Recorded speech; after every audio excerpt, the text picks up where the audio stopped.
மின்கசிவு காரணமாக தற்பொழுது இந்தியன் வங்கியில் தீ விபத்து ஏற்பட்டிருக்கிறது. தீ விபத்து காரணமாக சிவராத்திரிக்கு கோயில் சென்று திரும்பிய வாகனங்களால் அந்த பகுதியில் போக்குவரத்து நெரிசல் ஏற்பட்டிருக்கிறது. இந்த சம்பவம் தென்காசி சங்கரன் கோவில் பேருந்து நிலையம் அருகே நடைபெற்றுக் கொண்டிருக்கிறது. இது பற்றி விரிவான தகவலை தர காத்திருக்கிறார் செய்தியாளர் மணிகண்டன்.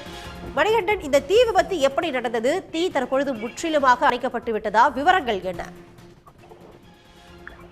தென்காசி மாவட்டம் சங்கரன் கோயில் அருகே பேருந்து நிலையம் அருகே செயல்பட்டு கொண்டிருக்கிறது இந்தியன் வங்கி.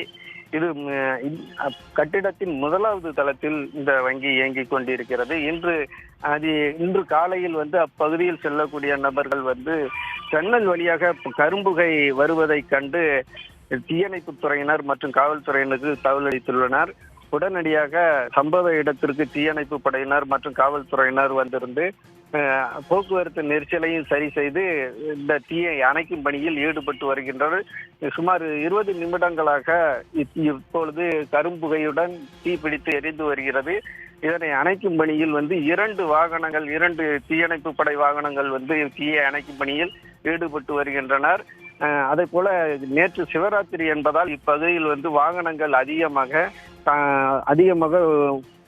போக்குவரத்து ஏற்பட்டதால் போக்குவரத்து நெரிசலும் ஏற்பட்டுள்ளது. போக்குவரத்து நெரிசலை சீரமைக்கும் பணியிலும் காவல்துறையினர் ஈடுபட்டு வருகின்றனர்.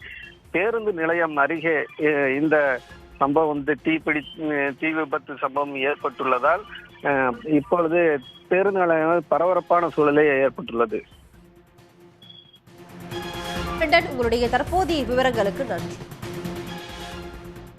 உடனுக்குடன் செய்திகளை தெரிந்து கொள்ள சன் நியூஸ் பெல் ஐகானை கிளிக் பண்ணுங்க.